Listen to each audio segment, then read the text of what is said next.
Hi again, I'm Momita, and back with my second episode of Rendezvous, the Transformation Stories. I'm sure you enjoyed the first episode with Carmen, and it was a very interesting profile as well as perspectives.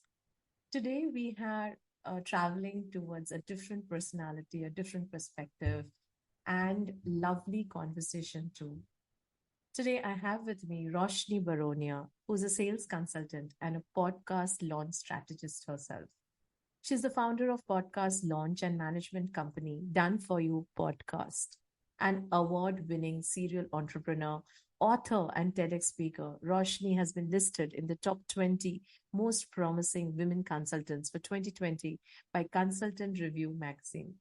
She also hosts the podcast Ace the Sales, which is curated for women small business owners to help them fall in love with selling.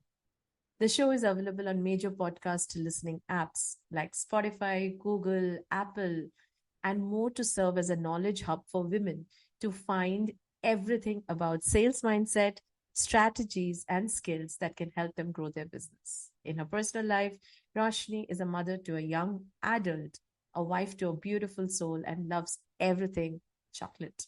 She's a workaholic and recovering perfectionist who enjoys yoga and sunrises. So let us welcome Roshni to my second episode of Rendezvous, the Transformation Stories. Hi, Roshni. How are you doing today? Hey, Mamita, I'm doing good and so happy to be here on your podcast. Thank you so much, and thanks for being my guest today. As you know, Roshni, I have been in conversations, and this time we are talking about transformation. So, when you hear the word transformation, what comes to your mind? Hmm. I think we both come from that coaching world. So, transformation is a very, very elementary and beautiful word for all of us. And the way I see it is standing for three things. First is permanence, process, and positivity. Mm. Permanence because there is no going back to the original state of form. So if you imagine a butterfly, can it ever go back to being a caterpillar? No. So it might change the color of its wings, the size of its wings. So a little bit of change here and there can happen, but the permanence is there. The foundational being has changed. So that is permanence for me. The second piece is process because it takes time. Transformation takes time. It's not a magic some magician is doing on the stage where he or she is converting a pigeon into a flower. That's not what's happening in transformation. It takes time, and every day you live your life, you keep coming across those nudges, those signs of validation. You keep choosing that transformed state, and over a period of time when it becomes your default, your reflex, and then it is the point where you can say that you have transformed. And the third element is positivity, because I believe it's always for better, always for the growth aspect of your being. Maybe you get better at time management, but maybe it's about you getting better at setting boundaries, or having better relationships at workplace, or essentially being better at being you. So anything which makes you better in a permanent manner over a period of time, that is transformation for me. It's so beautiful. I spoke about the three P's in my first season. Now you're talking of three Yes. P's for transformation, and very well articulated, Roshni. And butterfly, you may be aware, my organization, it's a trans. The logo is a butterfly because I'm into attitude transformation. So that's so you connected with me in the first sentence itself. So thank you so Oh, much so for that. beautiful. So if I have to So take this, and I understand we as coaches, I'm sure we come across so many transformational stories, but when was the first time that you got, uh, I would say, introduced to the concept of transformation? hmm. So that takes me back in time to 2014, when I started work with my first coach. And So it was a time when I actually just heard about transformation. So I got introduced to the concept of transformation because I was part of our coaching program. But I experienced transformation only 2 years later. Because what happened was that in that journey of the coaching process, I was able to visualize what my life purpose is, what I want to do. And it was only during the course of next 2 years that I took actions. And finally, in 2016, when I was exiting my then business, the story goes like that in 2009, I started my first business, and it was an e-commerce business. And then in 2014, I got into this coaching program, which was meant for like improving my productivity, performance as an entrepreneur, growing my business, and all of that. But during the process, I realized that this is not what I see myself doing 10 years or 5 years down the line. And my life has to have more meaning to it. So in the next 2 years, I started preparing to move out of that business of e-commerce. And so in 2016, when I was exiting from it, so one of the tailors from my workshops, we were manufacturing products, and we had tailors and embroiderers. So one of the tailors, she was a girl, and she said that, ma'am, we've seen you build your business from a small workshop to this big manufacturing unit, and I'm so inspired by you. Can you give me these 2 machines so that I can start a stitching unit of my own? And that was the time I felt that this is what I am here for, to make a difference in other people's life. And this is what transformation is for me, that from thinking just about me, myself, and growing my business, I'm in a position now to help others start the business and grow their business. So that was the journey of transformation for me. Wow. Wow. All goosebumps in my hand right now when I hear this. And, for me, the word transformation has been, and people say it's a big jargon, generally, you don't come across. But when we hear stories like this, people may not know the word, but actually transformation is happening. And as you rightly started, that it's all about positivity. You do something and how you're inspiring people around you. I think that's an amazing story. So again, coming back to, mostly our listeners and some of our clients also talk about it. I don't know if I'm transforming. I don't know what is transformation. So how do you, what would you tell people? How do we sense that there is some little change happening, and every change, is not a transformation? But how do I know I'm going through a transformation? Yes.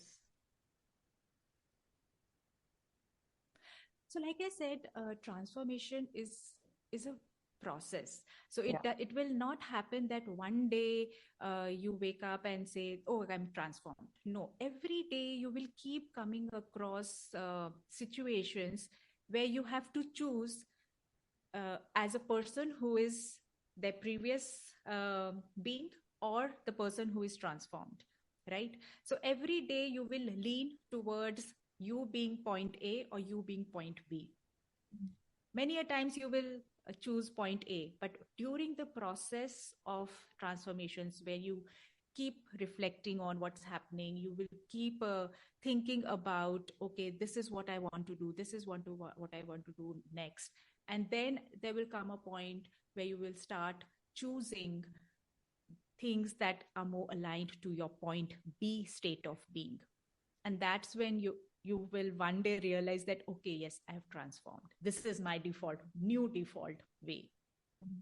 So, and this happens with a lot of reflection and journaling. And that's one drawback that we have in today's digital life, that we are so busy scrolling social media and all of that. We don't take time to pause and reflect and journal. If we are able to do that, if we are able to create that space in our daily routine, to take a pause, to slow down and reflect on what daily choices you are making, how you are being today rather than what you were yesterday, you will know that and you will experience this transformation on a daily basis also. Very apt point. And for me, it's always being aware, being aware of where you are and what's happening. And that is possible only when I pause. if I'm continuously running, and that A, B, even if I'm oscillating, I wouldn't know the change that's bringing about. Like today, maybe, being a Monday, I feel like this, and Tuesday it's different. So very nice point here, especially journaling and writing down our thoughts. I think that itself can bring in and tell us, yes, there is something happening. We may not be able to tell exactly what till we reach where we want to be. And very nicely put, you said, where this is your area, or this is what you want to do, a bigger purpose, perhaps. So my next question to you, Roshni, would be, okay, the story that you said, the trigger, where the coaching happened and this little girl coming and telling you, and you realize, when I see your profile, you have started at maybe, X, and now you're at some EF, I don't know which alphabet. So how would you, I would say, articulate or share your transformation journey in terms of internally driven, externally driven? How did it work for you? So I would say that my trigger was this realization that I'm here to make a difference in other people's life. And who these other people were? These people were women who have this shared experience. What kind of a shared experience? That we've been sitting on the sidelines way too long. So many women, either they didn't get the right opportunity, or their family pressures or patriarchies, for some reason or the other, they were not able to realize their true potential. They were not able to do actually what they wanted to do in their life. And when they take the decision to start a business, it's not just a decision. There's a lot of thing that goes behind that decision making, right? Lot of guilt, lot of self-doubt, lot of imposter syndrome, lot of whether I can do it or not. I don't have this, I don't have that, I am not good in finances, I cannot manage team, how will I create a business? So many questions. And in spite of that, when that woman decides to start a business, it's a very, very daring and courageous act. And I want to be the person who's helping them to move from that point A to point B, to continue on that entrepreneurship journey. And that was the trigger for me. And it's so inspiring to hear what you say, that courage and understanding women. And I was just getting reminded 13 years back when I started on my own, there were so many questions in my mind. And, and as women, I think as a woman, I can connect that we put unnecessary pressure also on us at times that, oh, if it doesn't go well, what will happen? I'm sacrificing my family time. And I think there is that added pressure we take, and you're doing such a great job, Roshni, to get back. And that's an amazing trigger to bring about transformation. So while we are in this transformation conversation, I'm sure there is one thing that goes hand in hand. That's emotion. It is not easy because all of us say change is only constant, but small change of left and right also, kind of disturbs us. And here we are talking of transformation. So how did you feel in this journey? What were the ups and downs, and how did you manage yourself during this journey? So of course, that's the right word that you said, that there are a lot of ups and downs. Yeah. And when you are in that process, sometimes you don't even know that you are going through a transformation process, because at the start of it, it probably is a very vague idea, or like a hazy picture of what things might look like a few years down the line, few months down the line, or what my new self would look like. It's just a vague idea, but you need to just hang in there. So if I relate it back to my story, when I realized that, okay, I want to make a difference in other people's life, I want to help other women entrepreneurs grow their business, it was a very vague idea as to how will I do that? I didn't have clarity on that, but I just hang in there. I just let it reveal itself to me. I just kept on doing my actions. I tried and experimented. There was lots of imposter syndrome. There was a lot of, again, self-doubt, but it's always about just hanging in there. And over a period of time, like I said, again, that it's a process. And when it happens, it feels that, okay, this is what my calling is. And that's when that you feel that your purpose has revealed itself to you. So what started as a vague idea, and you just stayed with it, you just kept on being with it, taking daily actions, and at the end of it you feel that, okay, that wasn't a vague idea, it was my calling, it was my purpose, and that is what I am pursuing in my life.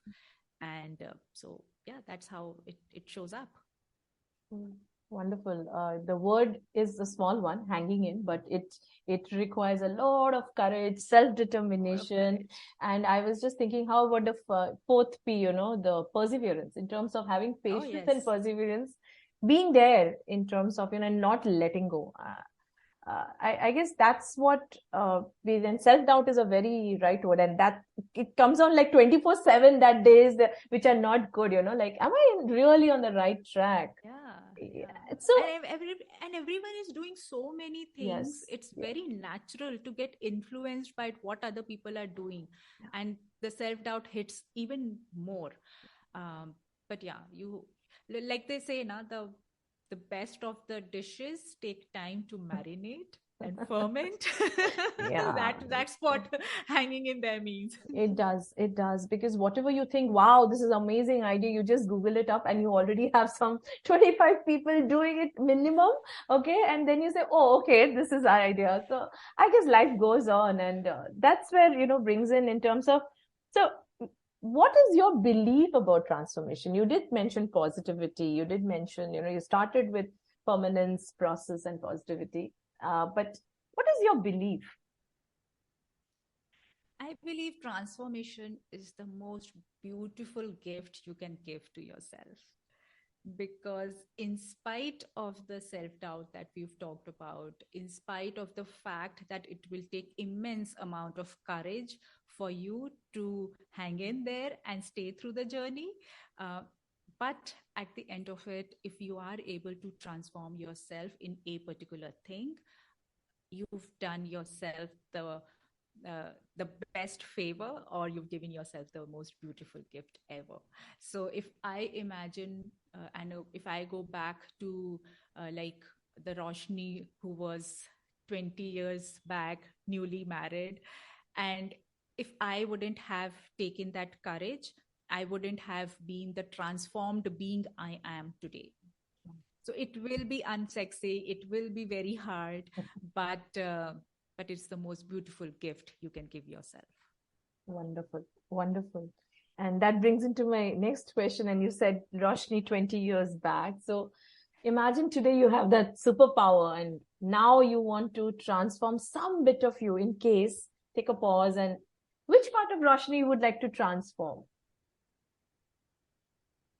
Oh, I think there are so many things, because every day I'm working in my business. I am working for a better person who is going to like show up 6 months down the line, 5 years down the line. I'm retiring, planning for my retirement, and so many things happening on a daily basis, right?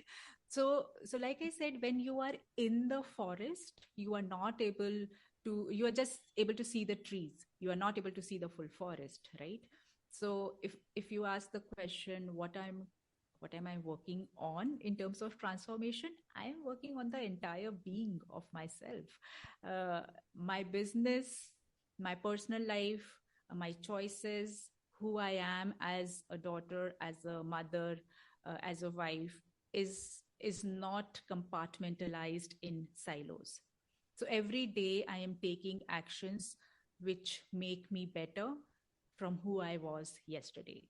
So the only thing that I'm working on is making better choices, making better daily choices, be it in business, be it in personal life, be it who I am, how I am more compassionate towards people, how my relationships are, how I operate in my business, how I'm driven or following my purpose. Every day I'm making decisions, and that is the point of transformation for me every day. Wonderful. Better choices. So yes, here we are in conversation. So that's definitely, and again, it's a big I mean, we say, okay, most of the time people say I did not have a choice, but I think every moment gives us a choice to decide do or not do. And we go ahead with one of it, right? So very well articulated. And I am feeling very transformed in this conversation, learning so much from you, Roshni. But I'm sure the listeners would also want to hear from you in terms of 2 cents. If they are going through a journey or they are initiating one, what would be your suggestion to them? So, like I pointed out in the earlier conversation also, that we are bombarded with so many information. For that matter, this conversation also. Maybe someone who is hearing or listening to this conversation, some may be awed by it, and some may feel that, okay, yeah, so it's okay. And they'll go by their life, right? But many a times it happens that we do come across some very insightful information or some very beautiful messages, but we are in such a hurry that we don't take a pause and let them sink in. So my message to the listeners today is that create space in your day to take a pause, slow down, and reflect back on these things, these insights, these sharings, because everyone's story out there is there to teach you something. Your own life story is teaching you something. So take a pause to reflect on it and journal on it, and that's your process. Again, I'm so heavy on process. That is your process of transformation. Allow that to happen. Wonderful. In fact, process and sustenance goes hand in hand. So if I have to sustain the process, I need to work on it. So the power of pause, journaling, I think that's something very good. I started this sometime back and I can see the difference. So I guess to all our listeners, I will also try to have a shout out. Please write, please write, please jot down. And you don't need to write it in a perfect manner. Just scribble it. That's also perfectly fine. Yeah, that's something. Yeah. And someday when you will just flip through the pages again, then you will realize, oh my God, I've come so far. Yeah. And that's itself a transformation, Roshni. Yes. Wonderful, wonderful. So it was wonderful talking to you, dear. Thank you so much for your time and look forward to more such interesting conversations with you. Oh, thank you so much for having me. Thank you.